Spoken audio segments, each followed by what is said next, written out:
Hello everyone, welcome to day 9 crash course of commerce. Today we will discuss legal aspects of business. So let's get started. तो unit 9 का legal aspect of business भी एक important unit है जहां से जो है आपके 5 to 6 क्वेश्चंस जो है यहाँ से पूछे जाते हैं हर बार.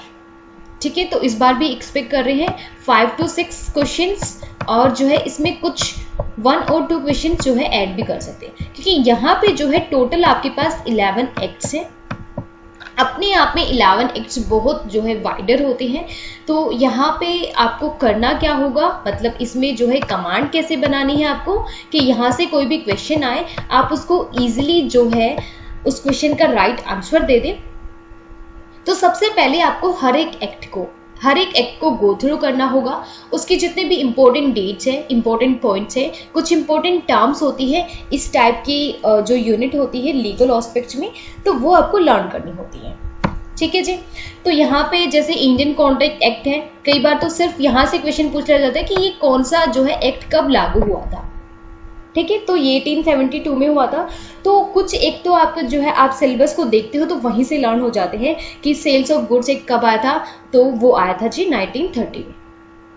नेगोशिएबल इंस्ट्रूमेंट सेम 1881 में. तो यहाँ पे ऑलरेडी गिवन है आपको, तो यहाँ से भी आप जो है इसकी डेट लर्न कर सकते हैं. तो ये एक क्वेश्चन ये भी होता है कि ये कब पास्ड हुआ था. ठीक है, इसकी कुछ हिस्ट्री आपको पता होनी चाहिए हर एक एक्ट की. तो यहाँ से जो है सबसे पहले आप एक्ट का आपको पता चल गया कि ये एक्ट है, देन आपको उसकी हिस्ट्री पता करनी होती है. ठीक है, हिस्ट्री जो है आपको जीएसटी के केस में बहुत इंपॉर्टेंट है. हिस्ट्री जीएसटी की बहुत इंपॉर्टेंट है, वो आपको लर्न करनी ही पड़ेगी. तो जीएसटी का पूरा जो टॉपिक है, चाहे वो ऑब्जेक्टिव्स या मेन प्रोविजंस है, बेनिफिट्स ऑफ जीएसटी है, ये इम्प्लीमेंटेशन या फिर वर्किंग ऑफ 12 जीएसटी है, ये मोस्ट इंपॉर्टेंट है. ठीक है, इंडियन कॉन्ट्रैक्ट एक कंप्लीट एक तरह से जो है आपका पूरा इंपॉर्टेंट है. ये आपने मे बी ग्रेजुएशन में भी पढ़ा हो आपका. तो स्पेशल कॉन्ट्रैक्ट के कुछ स्पेशल कॉन्ट्रैक्ट एक्ट होते हैं, contract of indemnity, contract of guarantee, contract of bailment and pledges. ठीक है, ये सारे टॉपिक्स जो है आज यहाँ पे थोड़े थोड़े से कुछ कवर कर लेंगे जो कि इंपॉर्टेंट है. सेल्स ऑफ गुड्स एक्ट में से भी जो है क्वेश्चंस हर बार पूछा जाता है. तो इतना बड़ा भी सेल्स ऑफ गुड्स एक्ट नहीं है कि आपको काफी डेज लगेंगे, नहीं. ये जो है मैक्सिमम 1 आवर का एक टॉपिक होता है. तो अभी जैसे कि आप वीडियो को कंप्लीट करेंगे, वीडियो को पूरी देख लेंगे, उसके बाद जैसे कि हमें पता है आज यूनिट 9 है, डे 9 है, तो डे 9 पे क्या करेंगे, आज पूरा का पूरा जो है हम यूनिट 9 को कंप्लीट कर देंगे. चाहे उसमें कोई भी एक्ट है, तो सिर्फ 11 एक्ट से सिर्फ जो है थोड़ा थोड़ा सा टाइम आपको लगेगा इसमें हर चीज को देखने में. तो सेल्स ऑफ गुड्स एक्ट है, ये कंप्लीट करना है. इसमें क्या क्या चीजें हैं, sale and agreement to sale, और आपका doctrine of caveat emptor, rights of unpaid sellers कि कौन कौन से राइट्स हैं अनपेड सेलर्स के और कौन कौन से राइट्स हैं ऑफ बायर. ठीक है, तो अनपेड सेलर के हम देख लेंगे यहाँ पे. तो इस पर्टिकुलर वीडियो में ही ये चीज आप कवर करके जाएंगे. आई होप आपको समझ में आएगा. नेगोशिएबल इंस्ट्रूमेंट जो है बहुत इंपॉर्टेंट है. यहाँ से क्वेश्चंस हर बार पूछा जाता है, चेक से, प्रॉमिसरी नोट से, इनके सेक्शंस, इनमें कौन कौन सी पार्टीज इंक्लूड होती है, ये सब. राइट, इनके dishonour and discharge of negotiable instrument, cheques के टाइप्स यहाँ पे पूछे जा सकते हैं आपसे. तो ये भी एक मोस्ट इंपॉर्टेंट आपका जो है लीगल एक्ट है. फिर आता है कंपनीज एक्ट 2013. तो कंपनीज एक्ट से भी बहुत सारे क्वेश्चंस बनते हैं. तो जैसे कि आपको उसका नेचर, काइंड्स ऑफ कंपनीज पता होनी चाहिए, कंपनी का फॉर्मेशन का पूरा प्रोसेस आपको पता होना चाहिए, क्या उनकी मीटिंग्स होती है, winding up of a joint stock company. तो मीटिंग से भी कई बार क्वेश्चंस बन जाते हैं.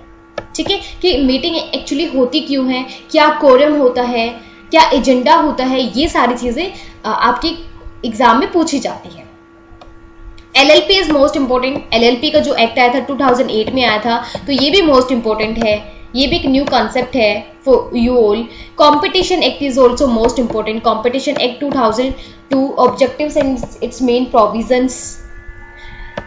IT एक्ट 2000 में आया था, इसके objectives and main provisions, cyber crimes and penalties, यहाँ से भी क्वेश्चंस बन जाते हैं. ठीक है जी. तो RT act is also most important. तो कोई भी देखो आप कहोगे कि मैम तो हर एक टॉपिक को ही मोस्ट इंपॉर्टेंट बता रही है, क्योंकि बच्चे इसमें से हर बार क्वेश्चंस बनते हैं. डेट्स वाई आपकी टीचर अब मैं हूं, तो इसलिए मैं इसको मोस्ट इंपॉर्टेंट बताऊंगी. ठीक है, कोई भी एक्ट आपने छोड़ दिया, हो सकता है उसमें से ही 4-5 क्वेश्चन बन जाए. ठीक है। हो सकता है आपने जीएसटी छोड़ दिया और जीएसटी में से ही क्वेश्चन बन गई, हो सकता है आपने सेल्स ऑफ गुड्स एक्ट छोड़ दिया और उसमें से ही 4-5 क्वेश्चन आ जाते हैं। ठीक है जी, तो एक भी एक्ट जो है मैं छोड़ने के लिए नहीं बोलूंगी, क्योंकि जेआरएफ ऐसे ही नहीं मिलता है। ठीक है, जेआरएफ ऐसे नहीं मिलेगा कि आप कोई टॉपिक छोड़ के जा रहे हैं, नहीं। जेआरएफ तब मिलता है जब आपको हर एक टॉपिक की बिल्कुल अच्छे से नॉलेज होती है, तब जेआरएफ मिलता है, ऐसे नहीं जेआरएफ मिलेगा। ठीक है, तो एक बार सिलेबस को इसे गो थ्रू कर लीजिए, स्क्रीनशॉट ले लीजिए।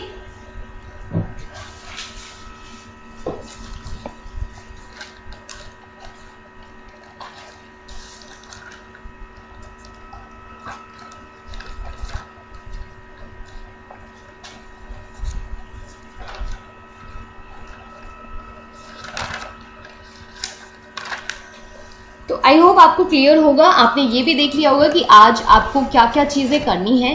तो स्टार्ट करते हैं। तो सबसे पहले जो है एक हमारे पास टॉपिक था, क्या था, इंडियन कॉन्ट्रैक्ट एक्ट 1872। ठीक है, तो कई बार इससे यही क्वेश्चन आ जाता है, इंडियन कॉन्ट्रैक्ट एक्ट कौन से ईयर में पास हुआ था, तो 1872। ठीक है, ये कौन सा एक्ट है, 1872 है। तो देखिए जी, कॉन्ट्रैक्ट, अगर हमें डेफिनेशन देखिए कॉन्ट्रैक्ट की, तो कॉन्ट्रैक्ट की डेफिनेशन गिवन है सेक्शन 2 सबसेक्शन एच, सेक्शन 2 और सबसेक्शन एच। तो कोई भी जो कॉन्ट्रैक्ट है वो कब बनता है, कॉन्ट्रैक्ट तब बनता है जब उसमें आपका एक एग्रीमेंट होता है प्लस एनफोर्सेबल बाय लॉ भी होता है। ठीक है जी, तो ये क्वेश्चन बार बार आता है कि कॉन्ट्रैक्ट कब बनता है, कॉन्ट्रैक्ट बनता है जब आपका एक एग्रीमेंट भी होता है और उसमें एनफोर्सेबल बाय लॉ भी होता है, वो एनफोर्सेबल बाय लॉ भी होता है, तब वो कॉन्ट्रैक्ट बनता है। ठीक है जी, एग्रीमेंट कब बनता है, एग्रीमेंट होता है ऑफर दिया, आपने एक्सेप्ट कर लिया, एग्रीमेंट बन गया। ठीक है, तो कई बार ये क्वेश्चन बनता है कि क्या कॉन्ट्रैक्ट एग्रीमेंट हो सकता है, नहीं जी।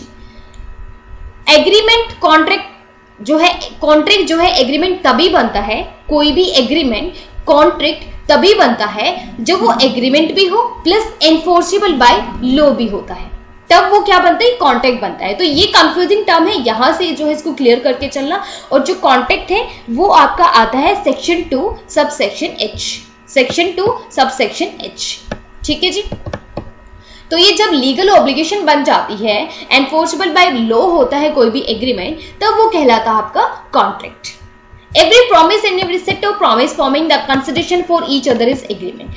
कि किसी ने ऑफर दिया, आपने एक्सेप्ट कर लिया, उसको बोला जाता है एग्रीमेंट। ठीक है, ये ओरली भी हो सकता है और ये रिटर्न में भी हो सकता है। मोस्टली ये चीजें रिटर्न में होती है। ठीक है जी, एग्रीमेंट जो होता है वो रिटर्न फॉर्म में होता है। फिर आता है कि कुछ एलिमेंट्स होते हैं, असेंशियल एलिमेंट्स होते हैं एक वैलिड कॉन्ट्रैक्ट के लिए। एक वैलिड कॉन्ट्रैक्ट के लिए क्या क्या होना चाहिए, एक ऑफर होना चाहिए और एक इसकी एक्सेप्टेंस, कि किसी ने ऑफर दिया और आपने जब उसको एक्सेप्ट भी कर लिया, तब वो एग्रीमेंट बनता है, तब वो एक वैलिड कॉन्ट्रैक्ट बनता है। ठीक है जी, लॉफुल ऑब्जेक्ट होगा, क्योंकि कॉन्ट्रैक्ट हम तभी तो मानते हैं जब वो एनफोर्सेबल बाय लॉ होता है, लॉफुल ऑब्जेक्ट होना चाहिए उसमें। Agreement not expressly declared void, intention to create legal relationship. अब हमने बोला फिर से कि उस जब कॉन्ट्रैक्ट वो तभी बनता है जब एनफोर्सेबल बाय लॉ होता है, तो उसमें ऐसी कैपेसिटी होनी चाहिए, लीगल रिलेशनशिप उनके बीच में होना चाहिए। फ्री कंसेंट होनी चाहिए। कंसेंट ऐसी नहीं है कि आपने किसी को मिस रिप्रेजेंटेशन फ्रॉड से या डरा धमका के आपने उससे कंसेंट ले ली, नहीं जी, फ्री कंसेंट होनी चाहिए इसमें। Capacity of parties to contract, capacity होनी चाहिए, माइनर नहीं होना चाहिए, जो है पागल नहीं होना चाहिए। इस तरह से कुछ चीजें होती हैं जो एक जो कॉन्ट्रैक्ट होते हैं उनमें जो है ये चीजें होनी चाहिए। कैपेसिटी होनी चाहिए पार्टीज की कॉन्ट्रैक्ट में एंटर करने के लिए। Certainty of meaning, possibility of performance, lawful consideration और लीगल फॉर्मेलिटीज। ठीक है जी, ये होगा तब जो है आपका एक वैलिड कॉन्ट्रैक्ट माना जाएगा। अगर इसमें से कोई भी चीज एब्सेंट है, अगर मान लीजिए जो पार्टीज हैं वो माइनर है, ठीक है, और या फिर जो है और भी चीजें होती हैं, अगर वो जो है माइनर है तो माइनर के साथ कोई भी कॉन्ट्रैक्ट लीगल कॉन्ट्रैक्ट नहीं होता है।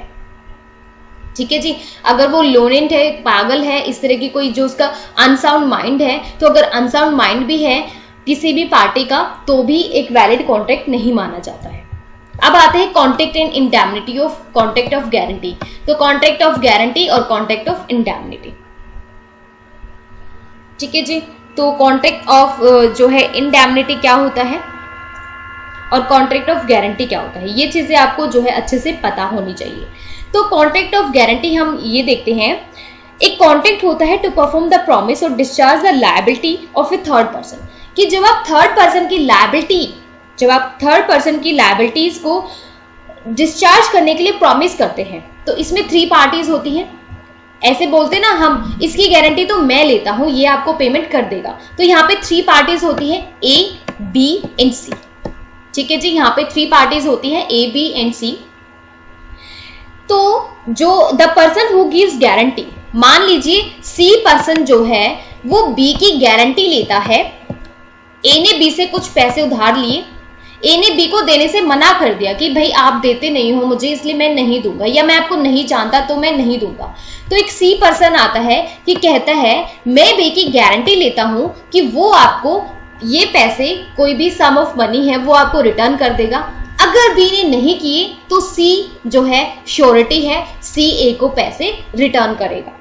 ठीक है, तो इस केस में जो पर्सन गारंटी देता है उसको बोला जाता है श्योरिटी, और person whose default the guarantee, और जिसकी जो है गारंटी ली गई है, मतलब बी की गारंटी ली गई है, तो इसको बोला जाएगा प्रिंसिपल डेटर। इसको बोला जाएगा प्रिंसिपल डेटर। और ये कौन हो गया? प्रिंसिपल क्रेडिटर या फिर ओनली क्रेडिटर।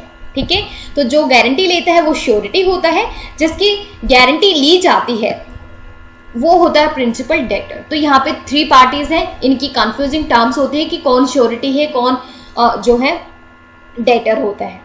ठीक है, contract of indemnity to save the indemnify for loss cause to him for an event collateral to such a contract. तो contract guarantee provide necessary security, creditors को सिक्योरिटी प्रोवाइड करने के लिए ये कॉन्ट्रैक्ट ऑफ गारंटी होता है। 3 parties होती है, देखिए principal, debtor, surety and creditors. ठीक है जी, यहाँ पे एग्जांपल के थ्रू हमने समझ लिया कि कौन जो है श्योरिटी होता है और कौन जो है प्रिंसिपल डेटर होता है। I hope this is clear to you all. ठीक है, 3 different collateral contract between principal, debtor, surety, principal. अगर ये प्रिंसिपल डेटर पे नहीं करता है वो अमाउंट जो उसने सी ए से लिया है, तो सी लायबल होगा ए को पेमेंट करने के लिए। ये तो हमें पता ही है, क्योंकि हमने किसी की गारंटी ली है तो हमें ही तो पे करना पड़ता है। अगर वो जो है उस पेमेंट को पे नहीं करता है या वो उस ऑब्लिगेशन को नहीं फुलफिल करता है, तो हमें ही वो जो है एक्शन लेना पड़ता है, राइट। ठीक है जी, अब आता है एसेंशियल एलिमेंट्स ऑफ बेलमेंट। ठीक है, बेलमेंट क्या होता है ये भी इंपॉर्टेंट है, यहां से भी क्वेश्चन बनता है। तो bailment is a delivery of goods for some purpose. जब हम किसी पर्पस के लिए अपनी गुड्स की डिलीवरी कर देते हैं, that is bailment. Bailment is a delivery of goods for some purpose. मान लीजिए मैं कहीं जा रही हूं, ठीक है जी, मैं जो है 1 वीक के लिए जो है आउट ऑफ स्टेशन जा रही हूँ, आउट ऑफ स्टेशन गोइंग। ठीक है, मेरी पूरी फैमिली जा रही है। आई हैव 2 डॉग्स, मेरे पास 2 डॉग्स है। अब 2 डॉग्स को मैं अपने साथ नहीं लेके जा सकती, तो मैं क्या करती हूँ, मैं अपने फ्रेंड को बोलती हूँ कि जब तक मैं आऊं, ठीक है, मैं 1 वीक के बाद आऊंगी, तो ये डॉग तब तक आप रख लीजिए, जब मैं आ जाऊंगी तो मैं ये डॉग अपने पास ले जाऊंगी। ठीक है जी, तो यहां पे जो है मैंने उसको ओनरशिप नहीं दी, ओनर तो डॉग्स की मैं ही हूं, बट मैंने अब उसको उसका पोजेशन दे दिया है कि जब तक मैं नहीं आती हूं तब तक आप मेरे डॉग्स को अच्छे से रख लीजिए। जैसे मैं अपने पास रखूंगी वैसे ही आप उनको अपने पास रखिए, मतलब उनको कोई हार्म नहीं होना चाहिए। जैसी कंडीशन में मैं उसको देके जा रही हूं उसी कंडीशन में मुझे वो मिलने चाहिए, तो डेट इज बेलमेंट। ठीक है, तो यहाँ पे बेलमेंट होता है कि जिस तरह से मैं गुड्स को देके जा रही हूँ उसी कंडीशन में मुझे वो डॉग्स मिलने चाहिए जब मैं आफ्टर 1 वीक आऊंगी। ठीक है, तो जो पर्सन होता है डिलीवर करता है गुड्स को, उसको बोला जाता है bailor, and the person to whom goods are given, और जो मैं अपनी फ्रेंड्स को डॉग्स दे रही हूं वो मानी जाएगी बेली। ठीक है, ये होता है। And the property bailed is known as bailed property. अब मैं डॉग्स को दे रही हूं तो इसको क्या बोला जाएगा, बेल्ड प्रॉपर्टी। ठीक है, अब मैं पोजेशन उसको दे रही हूं, मैं ऑनरशिप नहीं दे रही हूं, ठीक है जी, ये चीजें होती हैं इंपॉर्टेंट बेलमेंट में। तो असेंशियल क्या होते हैं, एक एग्रीमेंट होना चाहिए, एग्रीमेंट होना चाहिए। मैंने इसको बोला है कि मैं आफ्टर 1 वीक जब आऊंगी तो मुझे जो मैं अपने जो डॉग्स है वो वापस ले लूंगी, ठीक है। 1 वीक का एग्रीमेंट हो गया, ठीक है जी। डिलीवरी ऑफ गुड्स, अब ऐसा नहीं है कि मैंने उसको बोल दिया सिर्फ और मैंने उसको डॉग्स नहीं दिए, मैं उसको डॉग्स भी देके जाऊंगी। और नॉट ओनली डॉग्स, कोई भी आपके पास गुड्स है जिसका पोजेशन आप देना चाहते हो वो भी डिलीवरी ऑफ गुड्स में आता है। पर्पस क्या है मेरा, रिटर्न ऑफ स्पेसिफिक गुड्स। अब मेरी फ्रेंड्स को, बेली को वो सेम गुड्स मुझे वापस करनी पड़ेगी जब मैं आफ्टर 1 वीक आऊंगी, ठीक है जी। उसको डॉग्स वैसे ही कंडीशन में देनी होगी, ऐसा नहीं है अगर उस जो है एक डॉग गलती से जो है कुछ हो जाता है उसको, तो रिस्पॉन्सिबल कौन होगा, बेली, ठीक है। ये इंपॉर्टेंट है बेलमेंट का टॉपिक, तो यहां से क्वेश्चन बन जाता है, तो आप इसको पढ़ लीजिएगा प्लीज। नेक्स्ट आता है आपका सेल्स ऑफ गुड्स एक्ट। अब हम पढ़ेंगे सेल्स ऑफ गुड्स एक्ट को, ठीक है। स्पेशल कॉन्ट्रैक्ट हमने इंडेमनिटी, गारंटी ये सब पढ़ लिया है। अब आते हैं सेल्स ऑफ गुड्स एक्ट पे। तो सेल्स ऑफ गुड्स एक्ट जो है 1930 में आया था। सेल्स ऑफ गुड्स जो है 1930 में आया था। ये जो है पूरे इंडिया पे एप्लीकेबल होता है। 1 जुलाई 1930 में ये एक्ट आया था। 1 जुलाई 1930 में जो है सेल्स ऑफ गुड्स एक्ट आया था। होल ऑफ इंडिया बोला है मैंने, तो मैं यहाँ पे J&K को एक्सेप्ट नहीं करूंगी। अब J&K में भी सभी जो एक्ट्स हैं वो एप्लीकेबल होते हैं, ठीक है जी। तो ये एग्रीमेंट होता है बिटवीन बायर्स एंड सेलर्स। और ये जो गुड्स होती है उसमें कौन कौन सी चीजें इंक्लूड होती है, तो goods includes only movable goods. यहां से क्वेश्चन आता है कि गुड्स में क्या क्या चीजें इंक्लूड होती है, लास्ट टाइम क्वेश्चन बना था। तो यहाँ पे जो है every kind of movable goods, हर तरह की मूवेबल गुड्स, हर तरह की मूवेबल प्रॉपर्टी जो होती है वो गुड्स होती है। कोई भी ऑप्शनेबल क्लेम या मनी गुड्स में नहीं आती, तो ये सेल्स ऑफ गुड्स एक्ट में नहीं आएंगी, ठीक है जी। 2 चीजें नहीं आती, ऑप्शनेबल क्लेम और मनी नहीं आती है, बाकी सारी चीजें आती है। अब बाकी सारी चीजों में कौन सी होती है, include stocks, shares, growing crops, ठीक है। ये सारी चीजें गुड्स मानी जाती है। असेंशियल ऑफ सेल्स, सेल्स के लिए क्या असेंशियल है, तो एटलीस्ट 2 पार्टीज होनी चाहिए, एक बायर होना चाहिए, एक सेलर होना चाहिए, ठीक है जी। ट्रांसफर होना चाहिए या एग्रीमेंट टू ट्रांसफर, ठीक है। अब ट्रांसफर क्या होता है और एग्रीमेंट टू ट्रांसफर क्या होता है ये भी हम देखेंगे। अब मे बी इन राइटिंग और वर्ड्स, ठीक है। आप ये जो गुड्स का जो सेल्स ऑफ गुड्स एक्ट है, ये जो एग्रीमेंट है आप ओरली भी कर सकते हैं और रिटर्न में भी कर सकते हैं। आप ये भी कह सकते हैं कि मैं ये वाली गुड्स जो है बी को सेल कर रहा हूं, ठीक है जी, ये ओरल भी हो गई, रिटर्न में भी आप ले सकते हैं। क्लासिफिकेशन ऑफ गुड्स, गुड्स की 3 टाइप्स होती हैं। एग्जिस्टिंग गुड्स, ये आपको पढ़ना है, एग्जिस्टिंग गुड्स। फिर आती है आपकी फ्यूचर गुड्स, जिनकी डिलीवरी जो है फ्यूचर में दी जाती है बाय सेलर। और कुछ होती है कंटिंजेंट गुड्स, ठीक है जी। इनकी जो है डिलीवरी आप कर भी सकते हैं, ये अनसर्टेन गुड्स होती हैं और नहीं भी कर सकते। लाइक वॉर की जो गुड्स होती हैं कि जब वॉर होगा तभी तो आप इनको जो है मंगवाएंगे, अदरवाइज तो नहीं इनकी जरूरत है। तो जब जरूरत होती है तब जब आप उन गुड्स का जो है एक्सचेंज करते हैं, बायर एंड सेलर जब इस एग्रीमेंट में आते हैं तो उसको कंटिंजेंट गुड्स बोला जाता है, ठीक है जी। I hope this is clear to you. तो जो है एक चीज और है इसमें जहां से क्वेश्चन पूछा जाता है, कॉन्ट्रैक्ट ऑफ सेल और contract of agreement to sale और कॉन्ट्रैक्ट फॉर सेल। तो कॉन्ट्रैक्ट ऑफ सेल तब होता है जब गुड्स का ट्रांसफर इमीडिएट कर दिया जाता है बायर को सेलर के द्वारा। एग्रीमेंट टू सेल मतलब एग्रीमेंट हुआ है बेचने का, तो इसमें होता है जब आप कोई फ्यूचर गुड्स, जब आप ट्रांसफर जो है या ओनरशिप जो है ट्रांसफर करते हैं किसी फ्यूचर टाइम पीरियड में।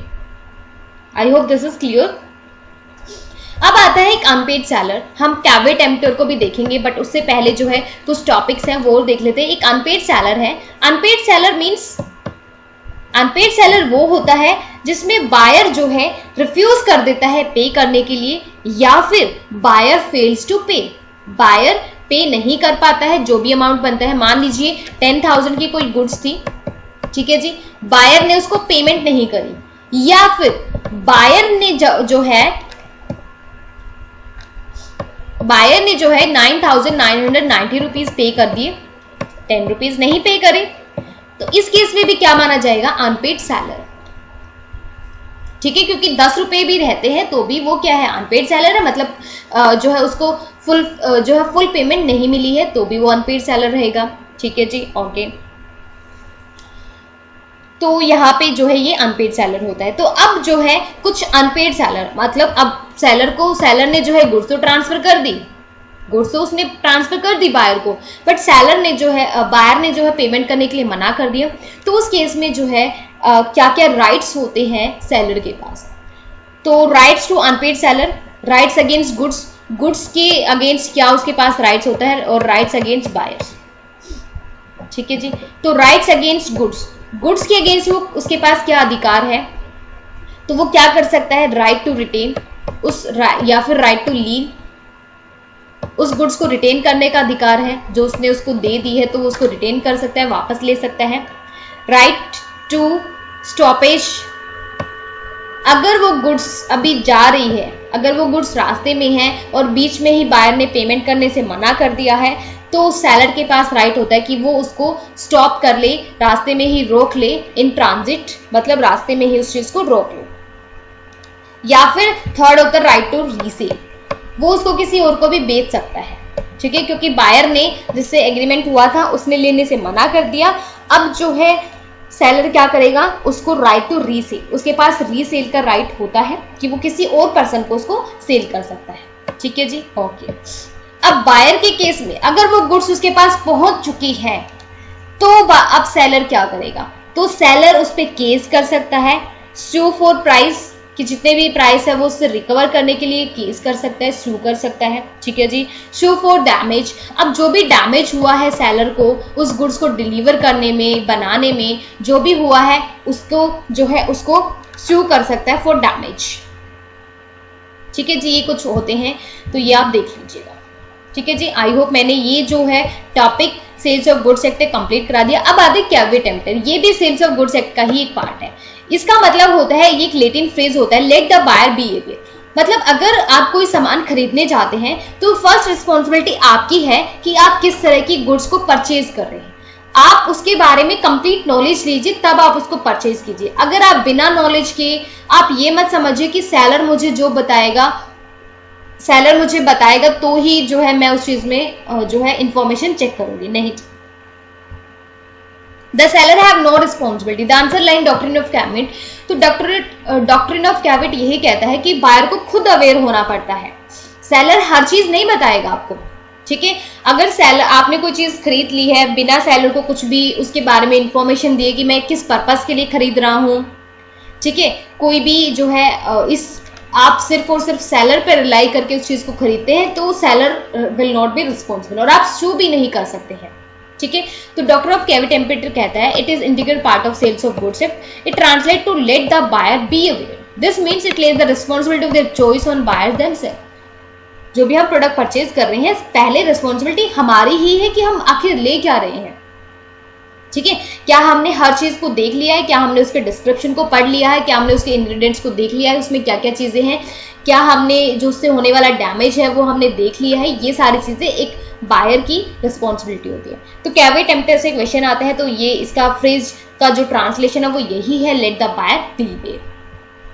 बट कुछ केसेस में जो है आपका ये सेक्शन 16 में आता है, ये भी इंपॉर्टेंट है, there is no implied warranty और condition as to quality of fitness for any particular purpose of goods. ठीक है जी, तो एक एग्जांपल लेते हैं। कुछ केसेस होते हैं जहां पे डॉक्टर ऑफ कैविट जो है अप्लाई नहीं होगा, मतलब कुछ एक्सेप्शन केसेस, लाइक कुछ कंडीशंस अगर फुलफिल हो जाती हैं तो सेलर रिस्पॉन्सिबल होगा। If buyer share the seller his purpose, अगर वो अपना पर्पस शेयर कर देता है कि मैं इस प्रोडक्ट को, इस गुड्स को इस पर्पस के लिए परचेज कर रहा हूं, तो सेलर की रिस्पॉन्सिबिलिटी है कि वो उसको उसी के अकॉर्डिंग जो है उस गुड्स की डिलीवरी करे। ठीक है, उसमें वो सारी स्पेसिफिकेशन, सारी चीजें होनी चाहिए जो एक बायर ने डिमांड की है। Buyer relies on knowledge and technical expertise of seller and the seller sell such goods. अगर टेक्निकल एक्सपर्टाइज या फिर नॉलेज या फिर डिस्क्रिप्शन के बेस पे अगर वो उस गुड्स को ले लेता है कि ये जो प्रोडक्ट है वो मुझे ये चीज़ें देगा, और अगर उससे वो चीज़ें नहीं मिलती तो भी सेलर रिस्पॉन्सिबल होगा, क्योंकि उसने डिस्क्रिप्शन ये सब चीज़ें दे रखी है।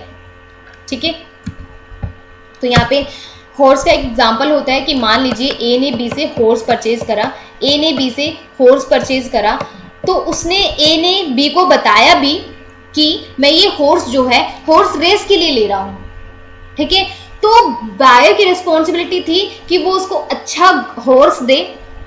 ठीक है, कि जो अच्छा चलता हो, जो हॉर्स जो है रेस में वहां पे कैपेबल भी हो रेस के लिए। अगर बी ने उसको कोई मरा हुआ घोड़ा दे दिया है या कोई ऐसा घोड़ा दे दिया है जो चल ही नहीं सकता, दौड़ ही नहीं सकता, तो ये किसकी गलती होगी? ये तो बी की गलती होगी ना, ये तो सेलर की गलती होगी कि उसने ए ने फिर भी पर्पस बताया था बट बी ने उस तरह की गुड्स नहीं दी। तो ये जो है कैवेट एम्प्टर की एक एग्जेम्पशन होती है। वैसे तो बायर को खुद रिस्पॉन्सिबल होना पड़ता है। ठीक है जी, ओके। अब हम आ जाते हैं आपका जो है आरटीआई पे, राइट टू इंफॉर्मेशन एक्ट। हमें पता है ये एक्ट जो है कब पास हुआ था, 2005 में। तो सिर्फ एक स्लाइड में देखिए आपको फीचर्स भी क्लियर हो जाएंगे, आपको जो उसके सेक्शंस है वो भी क्लियर हो जाएंगी, और आरटीआई किसके बारे में है, राइट टू इंफॉर्मेशन है, तो इंफॉर्मेशन में क्या क्या चीजें इंक्लूड की जाती है। लास्ट टाइम क्वेश्चन बना था इंफॉर्मेशन से कि इंफॉर्मेशन में क्या क्या चीजें इंक्लूड नहीं होती है। ठीक है जी, तो राइट टू इंफॉर्मेशन जो है एक इसके ऑब्जेक्टिव होता है सबसे पहले ट्रांसपेरेंसी एंड अकाउंटेबिलिटी। ठीक है, कि पब्लिक अथॉरिटी कि जो पब्लिक डिपार्टमेंट है या पब्लिक अथॉरिटीज है वो रिस्पॉन्सिबल होती है जो भी वो काम करती है। ठीक है, तो जो यहाँ पे मेन ऑब्जेक्टिव होता है वो होता है ट्रांसपेरेंसी लाने का, कि अगर मुझे कोई भी जो है रिकॉर्ड चाहिए है किसी भी तरह का, तो ये राइट देता है इंडियन सिटीजन को to get information about public authority, कि पब्लिक अथॉरिटी क्या क्या काम कर रही है, कहाँ कहाँ पे हमारा पैसा यूज हो रहा है, उसने क्या क्या पूरे साल में, पूरे 5 साल में क्या क्या काम किया, ये हम लोगों के पास राइट होता है। This is right to information. अब हमारे पास राइट होते हैं राइट टू इंस्पेक्शन, कि क्या काम हो रहा है वर्क और रिकॉर्ड के बारे में, कोई कॉपीज हम उनसे ले सकते हैं, हम जो है disk, floppy disk, video, right to information हमारे पास होता है कि इस फॉर्म में हम अपनी उन इन्फॉर्मेशन को ले सकते हैं। तो all citizen possess the right to information, सभी सिटीजन के पास होता है। Information can be obtain within 30 days. जिस दिन मैंने जो है उनसे रिकॉर्ड मांगा है तो with in 30 days public officer को, एपीआई को, पीआई को हमें वो रिकॉर्ड देना होता है। अगर वो जो लिबर्टी या फिर किसी की लाइफ से रिलेटेड है तो 48 आवर्स में उसको रिकॉर्ड देना पड़ता है। तो ये भी क्वेश्चन बनता है। Every public authority is under obligation to provide, हर एक पब्लिक अथॉरिटी जो है ऑब्लिगेशन होता है उसका, जो भी हमने उससे इंफॉर्मेशन मांगी है वो उसको देना। Appeal against the decision of central information commission और state information commission can be made to an officer who is senior. ठीक है, ये सीनियर होते हैं, इनके बारे में भी हम बात करते हैं। ठीक है जी, तो इसमें जो है एक प्रोसेस होता है। सबसे पहले एक पर्सन होता है। ठीक है जी, ये सेक्शंस भी हैं गिवन। तो एक पर्सन होता है, पर्सन को कोई भी रिकॉर्ड चाहिए, कोई भी इंफॉर्मेशन चाहिए है, वो जाता है एपीआईओ को। ठीक है, ये प्रोसेस मोस्ट इंपॉर्टेंट है, पहले ही मैं आपको क्लियर करके चलूँ। तो एपीआई होता है assistant, API is assistant public information officer, assistant public information. हम पहले असिस्टेंट के पास ही जाते हैं, राइट। तो असिस्टेंट के पास गए, हम एप्लीकेशन दी हमने एपीआई को। एपीआई रिस्पॉन्सिबल होगा कि विद इन 35 डेज मुझे रिप्लाई कर दे। विद इन 35 डेज में जो भी मैंने उससे मांगा है, कोई भी रिकॉर्ड मांगा है, कोई भी रिपोर्ट मांगी, कोई डॉक्यूमेंट्स मांगा है, उसको मुझे देना होगा। अगर 35 डेज में एपीआईओ मुझे कोई भी रिप्लाई नहीं करता है तो मेरे पास राइट है मैं पीआईओ के पास जाऊं। पीआईओ क्या होता है? Public information officer. अगर मुझे पीआईओ के पास मैंने एप्लीकेशन डाली, पीआईओ ने भी मुझे 30 डेज में कोई भी रिप्लाई नहीं किया है, तो मेरे पास राइट है मैं ऊपर अथॉरिटी के पास जाऊं, एप्लीकेशन टू जो है फिर जो है मैं किसके पास जाऊंगी? मैं जाऊंगी इंफॉर्मेशन कमीशन के पास। मेरे पास राइट है कि मैं इंफॉर्मेशन कमीशन के पास जाऊं, इंफॉर्मेशन कमीशन के पास जाऊं। ये भी 2 में डिवाइडेड है, एक तो स्टेट इंफॉर्मेशन कमीशन होता है, एक सेंट्रल इंफॉर्मेशन कमीशन। आप अपनी इंफॉर्मेशन के अकॉर्डिंग देख सकते हैं आपको किससे इंफॉर्मेशन चाहिए, आपको स्टेट से चाहिए या सेंट्रल गवर्नमेंट से चाहिए कोई भी इंफॉर्मेशन। ठीक है, तो यहां से अगर पीआईओ ने मुझे विद इन 30 डेज कोई भी जवाब नहीं दिया है तो उसके विद इन 90 डेज मैं इंफॉर्मेशन कमीशन के पास जा सकती हूँ। ठीक है जी, ये एक पूरा प्रोसेस था, तो जो है इसको जल्दी जल्दी फिनिश करते हैं क्योंकि एक प्रोसेस है, ये आपको समझना पड़ता है। फिर सेक्शन 3 में क्या आता है, सभी सिटीजन के पास राइट है, राइट टू होम मतलब पब्लिक के पास राइट है, तो सेक्शन 3 में आता है। सेक्शन 4 में क्या आता है, proactive disclosure by authorities. Section 6 में आता है रिक्वेस्ट फॉर ऑब्टेनिंग इन्फॉर्मेशन, क्या आप रिक्वेस्ट डालते हैं अपनी जो है इन्फॉर्मेशन को लेने के लिए। सेक्शन 7 में include how your request will be treated, कि आपकी रिक्वेस्ट किस तरह से ट्रीट की जा रही है। ठीक है जी, आप पहले एपीआईयू के पास गए, एपीआईयू ने कोई जो है इन्फॉर्मेशन आपको नहीं दी विद इन 35 डेज, देन आप जाते हैं पीआईयू के पास। ठीक है, तो ये देख लीजिए डेज, पहले आप 35 डेज, फिर 30 डेज, देन 90 डेज। एग्जाम्पशंस है सेक्शन 19(1) फर्स्ट अपील आप किसको करते हैं, एपीआईयू को। ठीक है जी, एपीआईयू को करते हैं। सेकंड अपील आप करते हैं पीआईयू को, पब्लिक इंफॉर्मेशन ऑफिसर को। Then penalties and disciplinary actions जो है लिया जाता है इंफॉर्मेशन कमीशन के द्वारा। अब इंफॉर्मेशन कौन कौन से आप ले सकते हैं, देखिए जी, डॉक्यूमेंट्स ले सकते हैं, रिकॉर्ड्स, मेमोज, ओपिनियन, ईमेल्स। यहाँ से क्वेश्चन बना था कि कौन कौन से जो है इंफॉर्मेशन होती है, क्या क्या चीजें, तो reports, papers, notes, data, sample, ये सब आप डिमांड कर सकते हैं। Microfilm, facsimile, floppy disk, press notes, suggestions, order circular notes, log books, anything which can be given to legislature. ठीक है जी, I hope this is clear to you. तो यहाँ पे जो है आरटीए कंप्लीट होता है। अब आता है नेगोशिएबल इंस्ट्रूमेंट। नेगोशिएबल इंस्ट्रूमेंट भी बहुत इंपॉर्टेंट है, यहाँ से क्वेश्चन जो है हमेशा आपसे पूछे जाते हैं। तो जब नेगोशिएबल इंस्ट्रूमेंट की बात आती है तो हमारे माइंड में 3 चीजें आती है, promissory note, bills of exchange and cheque. ठीक है, क्योंकि इसकी डेफिनेशन सेक्शन 13 में इसकी डेफिनेशन गिवन है कि प्रॉमिसरी ये नेगोशिएबल इंस्ट्रूमेंट क्या होता है। तो सेक्शन 30 में गिवन है, a negotiable instrument is a promissory note, a bill of exchange, a cheque payable either to order या फिर बियर्स। ठीक है जी, तो नेगोशिएबल इंस्ट्रूमेंट जो है 1881 में आया था। नेगोशिएबल इंस्ट्रूमेंट 1881 में आया था आपका। ये जो है पूरे होल ऑफ इंडिया पे एप्लीकेबल है अगेन। तो नेगोशिएबल इंस्ट्रूमेंट क्या होता है, तो नेगोशिएबल मींस ट्रांसफरेबल, वो इंस्ट्रूमेंट या वो रिटन डॉक्यूमेंट्स जिसको आप ट्रांसफर कर सकते हैं from one person to another, ये होता है नेगोशिएबल इंस्ट्रूमेंट। तो 3 तरह के नेगोशिएबल इंस्ट्रूमेंट पढ़ते हैं हम। सेक्शन 4 में आता है आपका, सेक्शन 4 में आता है प्रॉमिसरी नोट, कि आप प्रॉमिस करते हो, ये अनकंडीशनल अंडरटेकिंग होते हैं, आप प्रॉमिस करते हो। ठीक है जी, यहाँ पे प्रॉमिस किया जाता है कि मैं इतना रुपीस जो है, ए ने प्रॉमिस किया बी को इतने रुपीस देगा। ठीक है जी, इस डेट पे देगा। फिर सेक्शन 5 में आता है bills of exchange, bills of exchange. ठीक है जी, ये सेक्शन 5 में आता है, ये इंपॉर्टेंट है, यहाँ से सेक्शन ही पूछ लिए जाते हैं। फिर यहाँ पे आपको देखने की पार्टीज कौन कौन सी होती है, प्रॉमिस नोट में कितनी पार्टीज होती है, बिल्स ऑफ एक्सचेंज में, चेक्स में कितनी पार्टीज होती है। चेक्स आता है आपका सेक्शन नंबर 6 में आपका चेक आता है। ठीक है जी, अब चेक में आपको देखना है कि कौन कौन सी पार्टीज होती हैं, चेक में क्या क्या चीजें इंक्लूड की जाती है। आई होप चेक के बारे में सबको पता होता है। तो यहाँ पे एक जो है बेसिक सा डिफरेंस गिवन है बिल्स ऑफ एक्सचेंज और प्रॉमिसरी नोट्स में। तो यहाँ पे 2 पार्टीज होती है, बिल्स ऑफ एक्सचेंज में 3 पार्टीज होती है। कौन कौन सी 3 पार्टीज होती है, ड्रोअर, ड्रोई एंड पे, मोस्ट इंपोर्टेंट है, यहाँ से क्वेश्चन बनता है। और 2 पार्टीज प्रॉमिसरी नोट में एक तो मेकर होता है, एक पे होता है। ये अनकंडीशनल प्रॉमिस टू पे होता है, ये अनकंडीशनल ऑर्डर होता है। बिल्स ऑफ एक्सचेंज क्या होता है, अनकंडीशनल ऑर्डर होता है। ठीक है जी, ये मोस्ट इंपोर्टेंट है। Maker is debtor, promissory note को कौन बनाता है, डेटर बनाता है, जिसको पैसे देने होते हैं। ठीक है जी, यहाँ पे ड्रोअर क्रेडिटर होता है, जो ड्रॉ करता है वो क्रेडिटर होता है। Can not undertake to pay conditionally accept may accept the bills of conditional. Liability of maker is primary and absolute, यहाँ पे जो मेकर की लायबिलिटी होती है प्राइमरी और एब्सोल्यूट होती है। यहाँ पे ड्रोअर की लायबिलिटी होती है, can not be made payable to maker himself. Drawer and the payee may be one and the same person. ठीक है जी,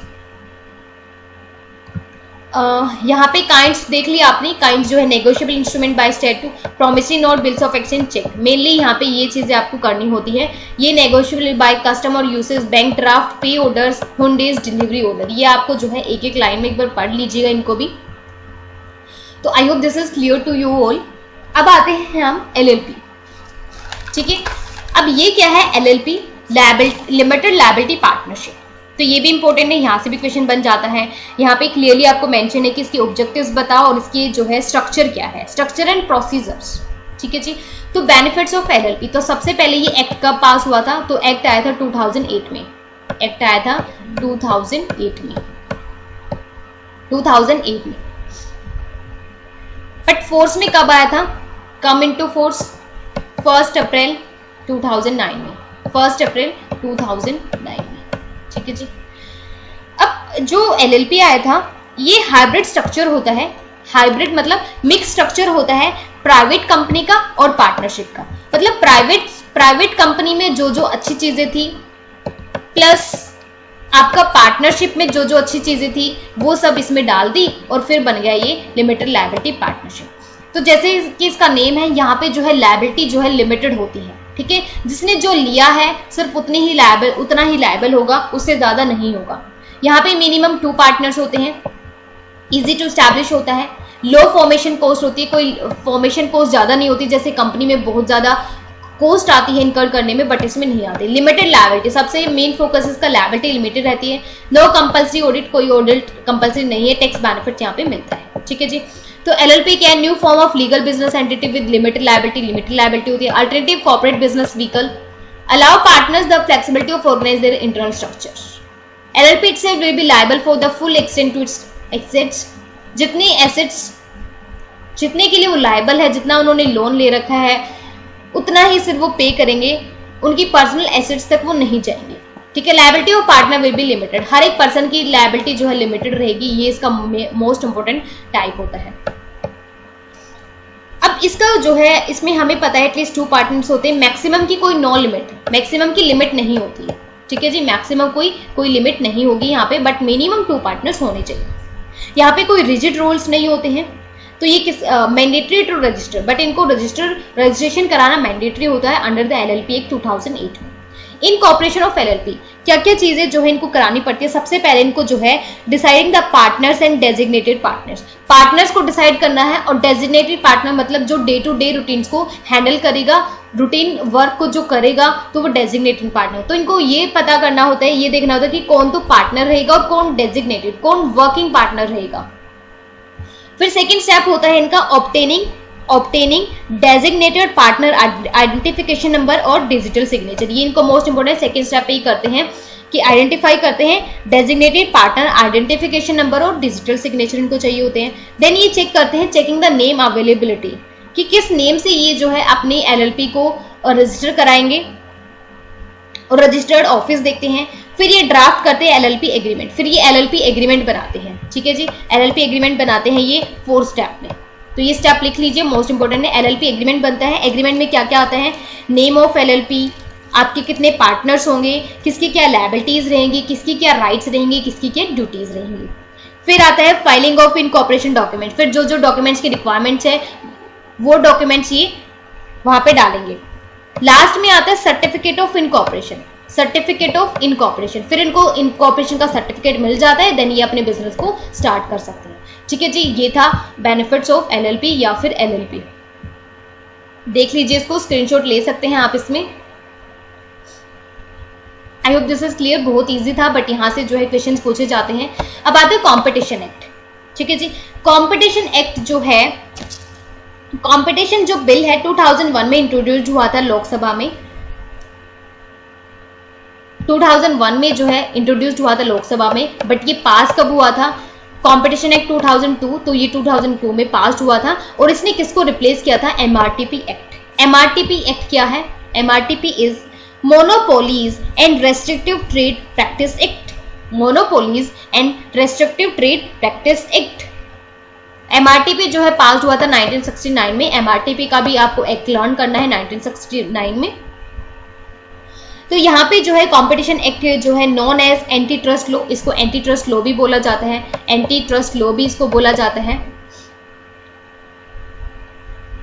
it protect the consumers and ensure freedom of trade in market, ये जो है consumers को protect करता है, कोई भी इसके साथ अनफेयर चीजें ना हो, तो अनफेयर चीज़ों से प्रोटेक्ट करता है कंज्यूमर्स को और इंश्योर करता है फ्री ट्रेड, कि मार्केट में कोई भी फ्री ट्रेड हो, कोई भी रेस्ट्रिक्शंस के साथ ट्रेड ना हो रहा हो। ठीक है जी। It ban abusive situation of monopoly, जो सिचुएशन मोनोपोली की सिचुएशन होती है कि एक ही पर्सन जो है अपने मार्केट में छाया हुआ होता है, तो वो चीज़ यहाँ पे नहीं होती है। It is statutory body.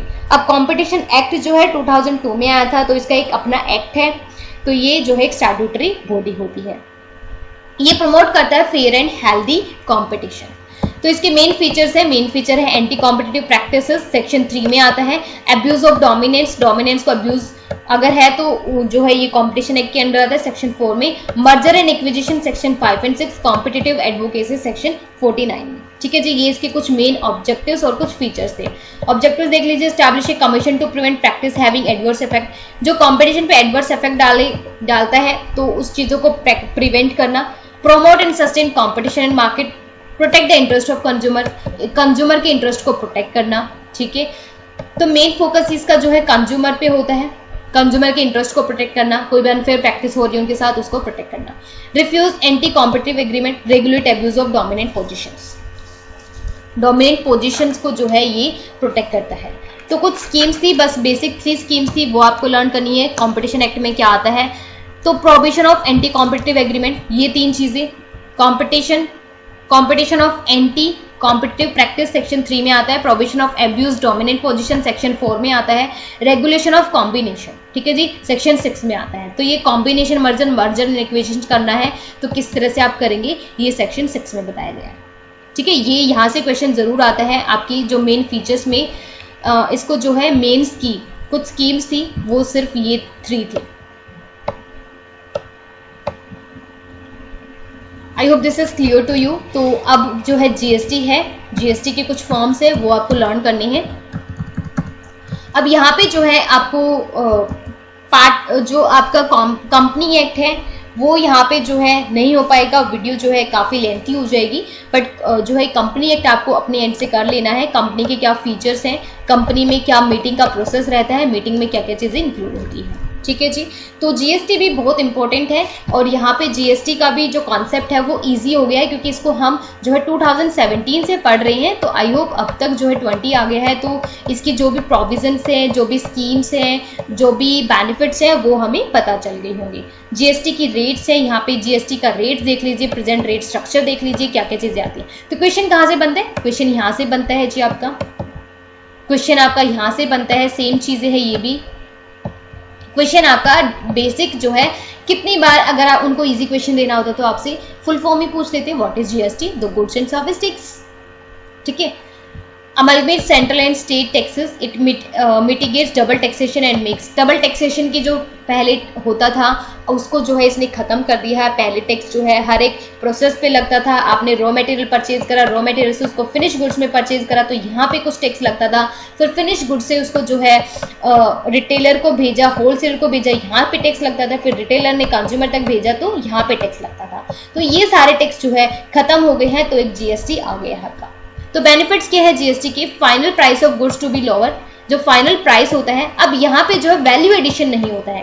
पहले ये चीज जो है रॉ मटेरियल 5 रुपए का खरीदा, उसको बनाते बनाते उसकी 10 रुपए की कॉस्ट आ गई तो 5 रुपए एडिशन हो गए, फिर उसने और आगे भेजा, आगे प्रोसेस हुआ तो उसका 15 रुपए आ गए, तो फिर से 5 रुपए एडिशन हो गए। तो जो वैल्यू एडिशन हो रही थी ये अब नहीं होती। ठीक है जी। तो final price of goods to be lower, तो ये अब जो प्राइस होगा वो लोअर हो जाएगा। Relatively large segment of small retailer with whether to be exempt from tax will suffer very low tax, will boost foreign investment को boost करता है, generate more employment, average tax burden on firms to come down, state tax to be substitute. अब कौन कौन से state जो है tax लगाती थी वो अब जीएसटी के अंदर कवर हो गई हैं। स्टेट टैक्स नहीं अलग से लगता, सेंट्रल सेल्स टैक्स नहीं लगता, परचेज टैक्स नहीं लगता, लग्जरी टैक्स नहीं लगता है, एंट्री टैक्स नहीं लगता, एंटरटेनमेंट टैक्स, ये सारे टैक्स को जो है खत्म कर दिया है जीएसटी ने। ठीक है जी। रेट स्ट्रक्चर देख लीजिए, 0%, मतलब जो नील की कैटेगरी में आते हैं वो कौन से आते हैं, एग्रीकल्चर प्रोडक्ट्स, जो मेनली एग्रीकल्चर प्रोडक्ट्स होते हैं उन पे जो है जीएसटी जो है नील रहता है, कोई भी रेट नहीं उन पे लगती है। 5% के स्लैब में कौन से आते हैं, 5% के स्लैब में आते हैं ब्रांडेड सीरियल्स, कोई भी एडिबल ऑयल्स है वो आता है, इंसुलिन, फुटवेयर्स अप टू ₹1000 तक की जितनी भी वैल्यू होगी वो जो है 5% के रेट में कवर की जाएंगी। तो यहाँ से भी क्वेश्चन बनता है कि जो एग्रीकल्चर प्रोडक्ट है वो रेट स्लैब, वो कौन से रेट स्लैब में कवर किए जाएंगे। फिर 12% में आ जाते हैं। 12% में कौन से होते हैं, like butter and other fats, pasta, diabetic foods, mobile phones, bicycle. अगर आपसे पूछ रहे हैं मोबाइल फोन्स पे जो है कौन सी टैक्स स्लैब एप्लीकेबल होती है, तो वो 12% की होती है। ठीक है जी। तो यहाँ पे नंबर ऑफ आइटम्स कितने आते हैं, 178। ये तो सिर्फ और सिर्फ इतने जो है 178 तो हम लर्न नहीं कर सकते, जो बेसिक हमारे एग्जाम पॉइंट ऑफ व्यू से इंपॉर्टेंट है वो सिर्फ इतने ही है। ठीक है जी। अगर आपको फर्दर देखने हैं तो आप उसको चेक कर सकते हैं। 18% के स्लैब में कौन कौन सी चीजें आती है, विनेगर, मार्बल्स, पेंट्स, प्लाईवुड। अगर आपको पेंट्स खरीदना है तो आपको कौन सा कितना जीएसटी पे टैक्स, उसको जीएसटी पे करना पड़ेगा, तो वो 18% से आपको जीएसटी पे करना पड़ेगा। अब 28% जो बिल्कुल लग्जरी चीजें होती हैं, सीमेंट है, ऑटो पार्ट्स है, एसीज है, तंबाकू है, एरेटेड ड्रिंक्स हैं, तो ये सब आपको 28% जीएसटी उस पर पे करना होता है। ठीक है जी। तो ये देख लीजिए चीपर कौन सी है और कॉस्टलियर कौन सी है। जीएसटी के अंडर कॉस्टली कौन सी होती है, मतलब जिसपे 28% ये सब टैक्स लगता है। तो टी एंड कॉफी कॉस्टलियर होती है जीएसटी के अंडर, जीएसटी इसको कॉस्टली कर देती है टी एंड कॉफी को। Food and fine dining, restaurant की जो सर्विसेज होती हैं उसको जो है ये कॉस्टली बना देते हैं। पर्सनल केयर की जो चीजें होती है लाइक शैम्पूज है, डिओड्रेंट्स है, ये चीजें वहां पे जीएसटी लगे जो है कॉस्टली हो जाती है। Travel and auto, house hold की चीजें लाइक टीवी, रेफ्रिजरेटर, एसी हमने पढ़ा ना, इस पर कितना टैक्स लगता है, 28% के टैक्स स्लैब में आती है। Entertainment, movie ticket above 100 rupees से अगर आपकी जो टिकट है वो ज्यादा है तो 28% के स्लैब में आती है। होटल्स विच हैव फ्रॉम आपका जो है टैरिफ ओवर 7500, कोई भी सर्विसेज है, अगर आप कोरियर सर्विसेज, मोबाइल फोन ये सब ले रहे हैं तो हमने पढ़ा 18 जो है ये 12% पे आता है। अब क्या चीजें चीपर है, तो फूड आइटम लाइक मैदा, बेसन, सोल्ट, बेसन, अनब्रांडेड आटा, कोई भी अनब्रांडेड आटा आप लेते हैं तो उस पर जो है टैक्स रेट एक तरह से नील होता है, चीपर होती हैं ये चीजें। पर्सनल केयर, अगर soap, hair oil and toothpaste लेते हैं तो यहाँ पे जो है ज्यादा टैक्स रेट नहीं लगता है जीएसटी का, बट अगर आप शैम्पू, डिओड्रेंट्स लेते हैं तो ये कॉस्टली बन जाता है। ठीक है जी। Household pressure cooker and pans, ये सब जो है चीपर रहते हैं जीएसटी के अंदर।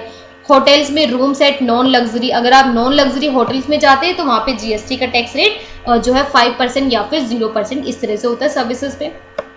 तो आपको इनके जो रेट्स हैं वो देखनी पड़ेगी। ठीक है जी। देखिए ये आ गया restaurant with annual turnover less than, वो रेस्टोरेंट जिसकी एनुअल टर्नओवर 50 लाख से जो है कम है तो 5% के अंडर में आएगा। प्रोसीड्स फूड 12% में आते हैं। कोई भी brown goods like TV, refrigerator, AC, washing machine, ये किस में आते हैं, 28%, क्योंकि ये कौन सी गुड्स होती है, लग्जरी गुड्स। ठीक है जी। Heavy bikes, luxury private jets 31%। ठीक है, इन पे 28 नहीं 31% लगता है। फिर हेयर ऑयल, सोप, टूथपेस्ट इनमें 18%। कोई भी होटल रूम टैरिफ वो 18% में, अगर लग्जरी होटल है तो 18% के अंडर में आता है।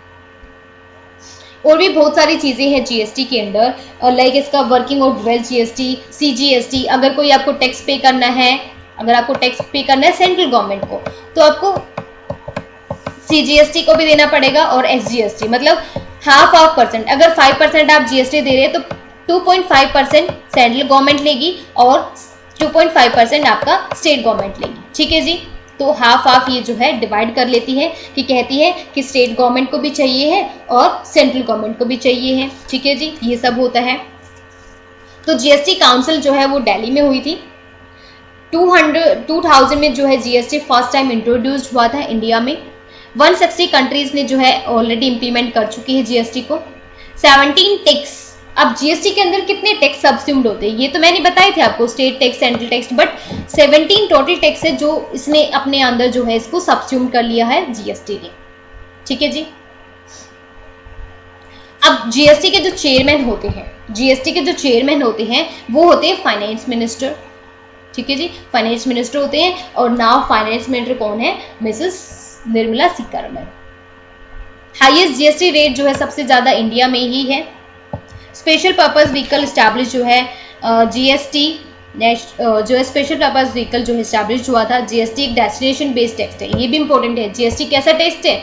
GST is a destination based, कि जहां पे गुड्स को कंज्यूम किया जा रहा है, जो पर्सन उस गुड्स को कंज्यूम करेगा, फाइनल कंज्यूमर जो है जीएसटी पे करेगा, ना कि जिसने वो बनाया फिर जिसने उसको जो है यूज करा, ऐसा नहीं है। जो फाइनल जो उसका कंज्यूमर होगा या इसने ट्रांसपोर्ट करा तो यहाँ पे कोई टैक्स नहीं लगेगा, बट जो फाइनल कंज्यूमर होगा this is called destination based tax. ठीक है जी। तो ये सारे जो है जीएसटी फॉर्म्स हैं, ये भी यहाँ से भी क्वेश्चन बन जाता है कई बार आपका। जैसे इनकम टैक्स के फॉर्म्स होते हैं तो जीएसटी फॉर्म्स होते हैं। GST form GSTR-1 to file details of outward suppliers, outward supplies of taxable goods, तो वो GSTR-1 फिल करना पड़ेगा आपको। GSTR-2 के लिए जो है डिटेल ऑफ इनवर्ड सप्लाई, यहाँ पे आउटवर्ड सप्लाई के लिए और यहाँ पे इनवर्ड सप्लाई के लिए टैक्सेबल गुड्स की। GSTR-3 monthly return on the basis of finalisation of detail of outward. अब आउटवर्ड सप्लाई के लिए जब आप मंथली रिटर्न फिल करेंगे तो आपको GSTR-3 देना पड़ेगा। GST-4 अगेन जो है quarterly return for compounding taxable person by composition, जब आप क्वार्टरली रिटर्न फिल करते हैं तो GSTE-4 भरना पड़ेगा आपको। फिर फॉर्म GSTR-5 जो है non resident foreign taxable person के लिए है।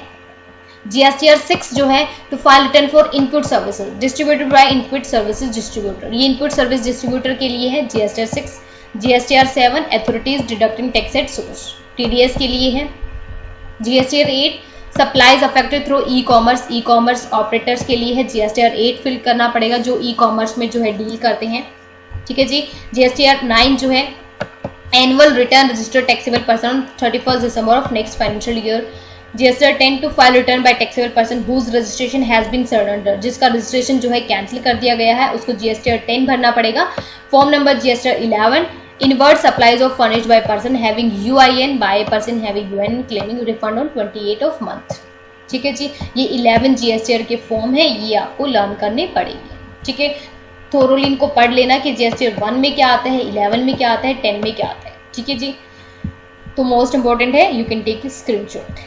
तो यहाँ पे जो है जो मोस्ट इंपॉर्टेंट लीगल एस्पेक्ट्स के एक्ट थे वो कंप्लीट हो चुके हैं, जो जैसे कि हमने पढ़ा Indian contract act, special contracts and sales of goods act, हमने नेगोशिएबल इंस्ट्रूमेंट को पढ़ा, कंपनीज एक्ट जो है आपको पढ़ना है, लिमिटेड लायबिलिटी पढ़ चुके हैं हम, कंपटीशन एक्ट हम पढ़ चुके हैं, RTI हम पढ़ चुके हैं, GST पढ़ चुके हैं। ठीक है जी। जो 2 एक्ट्स हैं वो आप जो है अपने एंड से कर लीजिएगा, क्योंकि यहाँ से जो है 2 क्वेश्चन बन जाते हैं यहाँ से, तो इसको छोड़ना नहीं है। ठीक है जी। So thank you so much, keep on watching, keep on learning. आपको कैसे ये वीडियो लगी है, कितना आपको जो है हेल्प मिल रही है, आप प्लीज़ उसका जो है फीडबैक कमेंट सेक्शन के थ्रू हमें दे सकते हैं। सो थैंक यू सो मच।